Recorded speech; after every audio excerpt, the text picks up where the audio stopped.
नमस्कार दोस्तों, स्वागत है आपका स्टडी फॉर सिविल सर्विसेज में। देखिए, हम लोग लक्ष्मीकांत की जो इंडियन पॉलिटी की बुक है यूपीएससी प्लस स्टेट पीसीएस सभी के लिए जरूरी है। काफी सारे चैप्टर कर चुके हैं। इसमें पार्लियामेंट का पहला पार्ट चालू कर लेते हैं। काफी दिन से पॉलिटी वाला पेंडिंग पड़ा था। इससे पहले हम लोग जो स्टार्टिंग वाले चैप्टर हैं पूरे कर चुके हैं। प्रियम्बल पूरा कर चुके हैं, fundamental duty, DPSP, fundamental right, ये सब कुछ कर चुके हैं। कॉन्स्टिट्यूशनल जो डेवलपमेंट है इंडिया का, ठीक है। और प्लस जितने भी जैसे इमरजेंसी वाला चैप्टर कर चुके हैं, काफी सारे चैप्टर हम लोग कर चुके हैं। उसकी पूरी एक मैंने प्लेलिस्ट बना रखी है, वो आप देख लीजिएगा, ठीक है। अब इसमें हम लोग पार्लियामेंट पे चालू करेंगे। पार्लियामेंट क्या होता है, उससे रिलेटेड जो भी चीजें लक्ष्मीकांत ने दी हुई है, सब कुछ यहाँ पे समरी देखेंगे। यूपीएससी, स्टेट पीसीएस और एसएससी सभी एग्जाम्स के लिए इंपॉर्टेंट है ये। देखिए, सबसे पहली बात तो तीन जो अभिन्न अंग होते हैं गवर्नमेंट के, एक होता है लॉ मेकर यानी कि लेजिस्लेटिव ऑर्गन जो कानून बनाता है, एक होता है एग्जीक्यूटिव जो कानून को पालन करता है, करवाता है, मतलब एग्जीक्यूट करवाता है, इंप्लीमेंट करवाता है लॉ को। और एक होता है जुडिशरी जो सब पे नजर रखता है कि जो लेजिस्लेचर है वो सही से लॉ बना रहा है कि नहीं, और जो एग्जीक्यूटिव है सही से लॉ इंप्लीमेंट करा रहा है कि नहीं। ठीक है, तो वैसे भी चेक्स एंड बैलेंसेस रहते हैं सब में।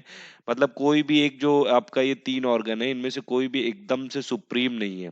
सभी एक दूसरे पे चेक्स करते रहते हैं, चेक्स बैलेंस रखते हैं, तभी ये जो है इंडिया की डेमोक्रेसी चलती है। अब ये जो पार्लियामेंट है, ये क्या है? ये एक लेजिस्लेटिव ऑर्गन है, ठीक है।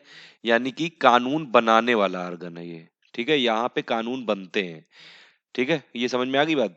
अब पार्लियामेंट की सबसे इंपॉर्टेंट बात तो ये है कि पार्लियामेंट में होता क्या क्या है। पार्लियामेंट में होता है आपका लोकसभा प्लस आपका राज्यसभा और प्लस प्रेसिडेंट ऑफ इंडिया। ये तीन मिला के बनाते हैं संसद। और ये वाला क्वेश्चन जो है कई बार पूछा जा चुका है स्टेट पीसीएस, यूपीएससी और एसएससी में। पार्लियामेंट में ये तीन अंग क्यों हैं? लोकसभा, राज्यसभा और ये आपका प्रेसिडेंट ऑफ इंडिया जी।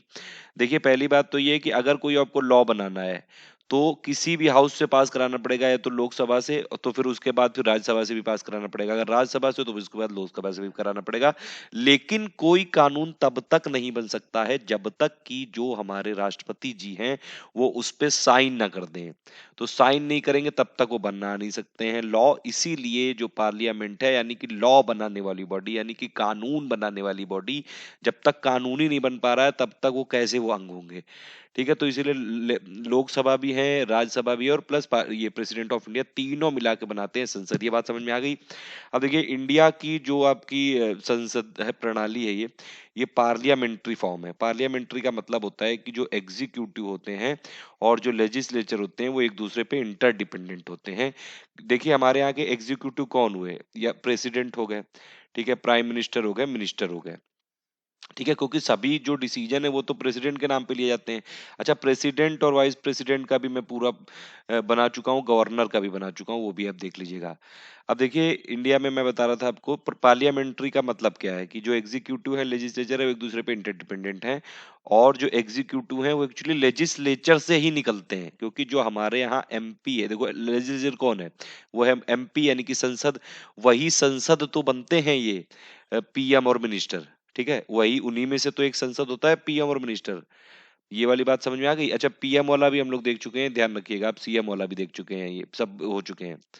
तो पार्लियामेंट्री फॉर्म का मतलब है एग्जीक्यूटिव लेजिस्लेचर पे डिपेंडेंट है। एग्जीक्यूटिव कौन है? प्रेसिडेंट है, प्राइम मिनिस्टर है, मिनिस्टर्स हैं।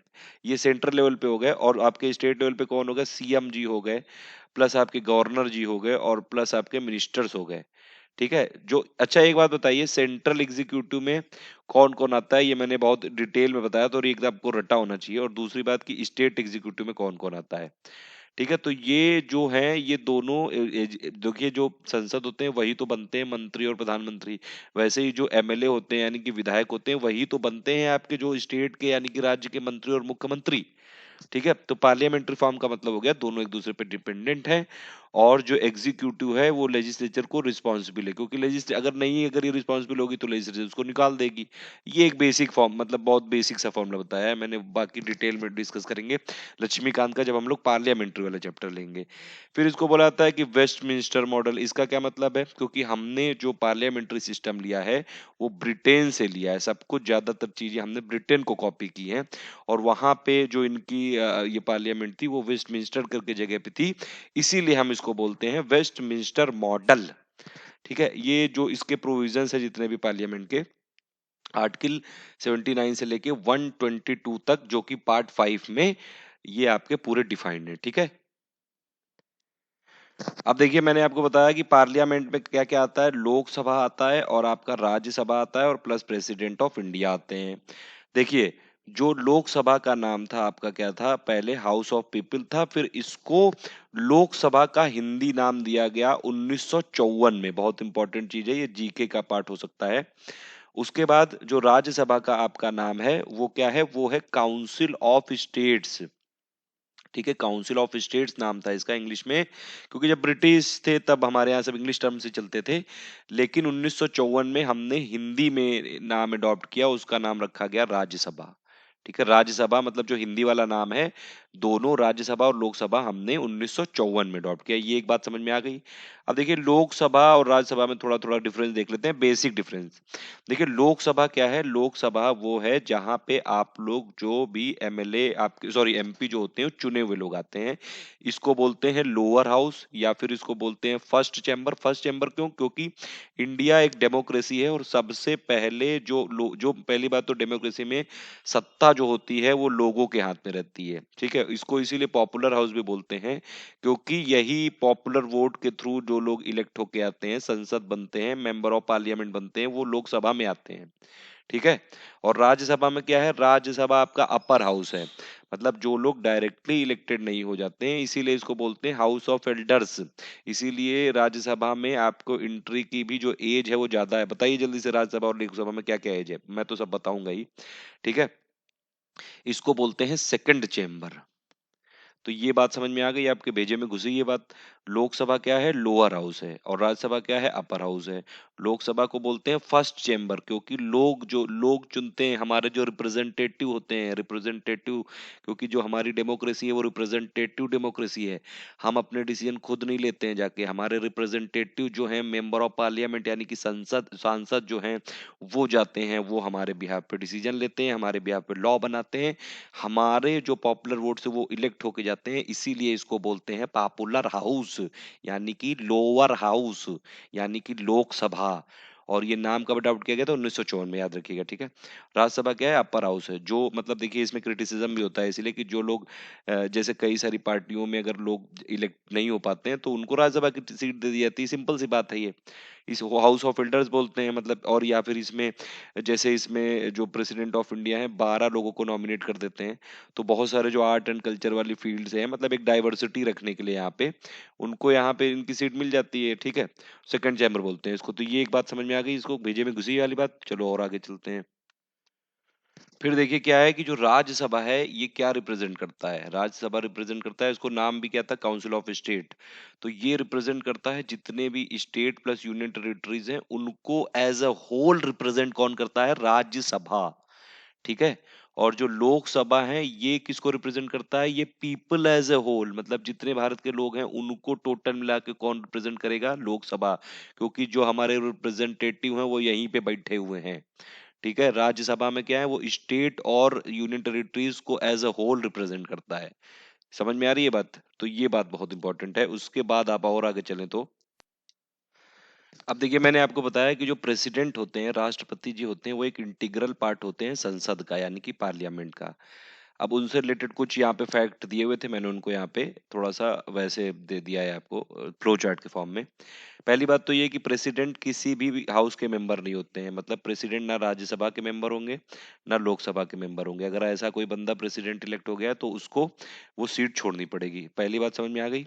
अब देखिए जो पार्लियामेंट की प्रोसीडिंग से रिलेटेड बहुत सारे फंक्शन जो हैं वो प्रेसिडेंट ऑफ इंडिया ही निभाते हैं, क्योंकि अगर कोई कानून लोकसभा और राज्यसभा दोनों से पास कर दिया गया तो जब तक प्रेसिडेंट उसको असेंट नहीं देंगे, अपने साइन नहीं करेंगे, तब तक वो लॉ नहीं बनेगा।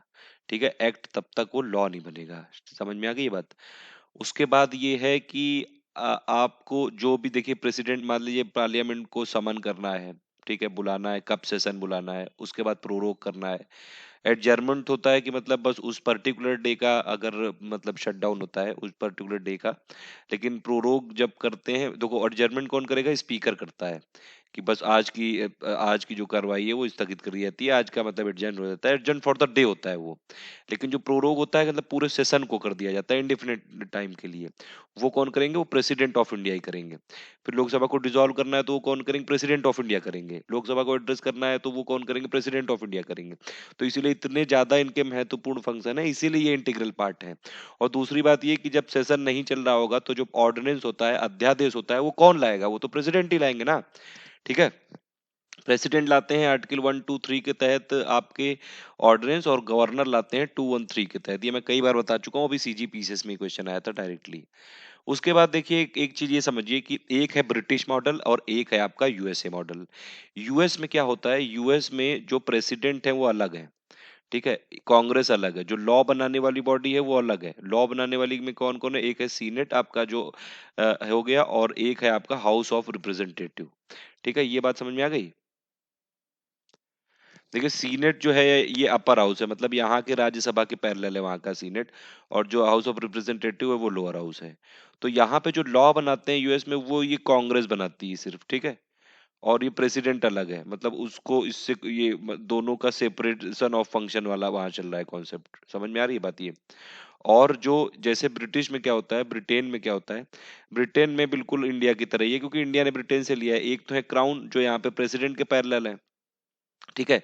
एक है आपका हाउस ऑफ लॉर्ड, यानी कि जो वहाँ का अपर हाउस है, यानी कि वहाँ की राज्यसभा है वो। और एक है हाउस ऑफ कॉमन जो कि आपका लोअर हाउस है। तो ब्रिटेन में भी यही होता है कि मान लीजिए दोनों हाउस से आपने कोई बिल पास करा लिया, लेकिन जब तक क्राउन नहीं साइन करेंगे तब तक वो लॉ नहीं बनेगा। वैसे इंडिया में भी होता है। ठीक है, ये बात समझ में आई आपको?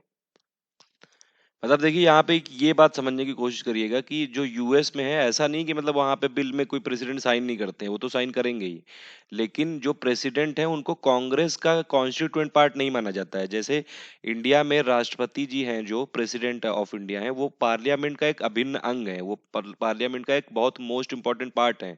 ठीक है। जैसे यहाँ पे क्राउन है ब्रिटेन में, वो वहाँ के ब्रिटेन जो ब्रिटिश पार्लियामेंट है वहाँ का वो बहुत मोस्ट इंपॉर्टेंट पॉइंट, मतलब अभिन्न अंग है वो। लेकिन यूएस में क्या होता है? यूएस में कांग्रेस अलग है जो लॉ बना रही है, लेकिन वो जो बिल पास होने से पहले तो प्रेसिडेंट के पास जाएगा ही। लेकिन जो प्रेसिडेंट है वो कांग्रेस का पार्ट नहीं है। ये बात समझ में आ रही है? जैसे यहाँ पे जो पार्लियामेंट है, यानी कि वहाँ की जो संसद है, उसका पार्ट नहीं है, पर प्रेसिडेंट अलग है, वो अपना एग्जीक्यूटिव वाला पूरे फंक्शन निभाते हैं। मान लीजिए उनको कोई मंत्री भी लेना है, वहां पे क्या होता है? वहां सेपरेशन ऑफ पावर का कॉन्सेप्ट चलता है यूएसए में। उनको मंत्री अंतरी अपने अगर अपॉइंट करने हैं तो वो अपना अलग से इंडिपेंडेंट लोगों को करते हैं, इसीलिए वहां पे एक्सपर्ट लोगों को रख लिया जाता है। लेकिन इंडिया में क्या है? इंडिया में अगर आपको मंत्री रखना है तो वो तो पार्लियामेंट से ही लेने पड़ेंगे ना, लोकसभा और राज्यसभा से ही लेने पड़ेंगे, कांग्रेस वाले से ही लेने पड़ेंगे ना। तो ये है आपका पार्लियामेंट्री फॉर्म, यानी कि ये क्राउन इन पार्लियामेंट, या फिर आपका ऐसे बोल सकते हैं इसमें, लेकिन यहाँ पे ये प्रेसिडेंशियल फॉर्म है। ठीक है, ये वाली बात समझ में आ जाएगी आपको। ठीक। ठीक है, ये समझ में आ गई कि मतलब जैसे हमारे यहाँ प्रेसिडेंट इन पार्लियामेंट है, इसका क्या मतलब है कि जो प्रेसिडेंट है पार्लियामेंट का बहुत अभिन्न अंग है वो। वैसे ही ब्रिटेन में क्या होता है? वहां पे आपके क्राउन इन पार्लियामेंट है। लेकिन यूएस में जो कांग्रेस है वो अलग है, जो वहां की संसद है वो अलग है, लेकिन जब बिल पास होने के लिए तो प्रेसिडेंट के पास जाएगा ही जाएगा। ठीक है, तो ये सब बातें हैं इसमें। ये बेसिक अभी आज इंट्रोडक्शन था, बहुत बेसिक सी बात बतानी थी कि इंडिया का जो पार्लियामेंट है आपका, राज्यसभा लोकसभा प्लस प्रेसिडेंट से बनता है। ठीक है, राज्यसभा लोकसभा क्या क्या है, उसका हिंदी में नाम क्या क्या है, अब अगली बार से और बड़े बड़े वीडियोस बनाएंगे। प्रेसिडेंट जो है वो इंडिया का अभिन्न अंग कैसे है, हमने क्यों ब्रिटिश मॉडल अडॉप्ट किया, और क्या ये सब चीजें। ठीक है, बेसिक्स है ये, और आगे बताते हैं। पार्लियामेंट वाला थोड़ा बड़ा चैप्टर होगा, इसको 6-7 पार्ट में कवर करेंगे, धीरे धीरे करेंगे, आराम से बिल्कुल पढ़ेंगे, और एक एक चीज कवर कर दूंगा मैं। अगर आपने ये वाला पूरा वीडियो लेक्चर देख लिया तो इसके अलावा आपको कुछ और लक्ष्मीकांत की बुक तक इवन पढ़ने की जरूरत नहीं पड़ेगी, फिर भी आप एक बार रीडिंग जरूर मार लेना, ताकि आपका अच्छे से रिवीजन हो जाए। ठीक है, thank you for listening, please do like and share.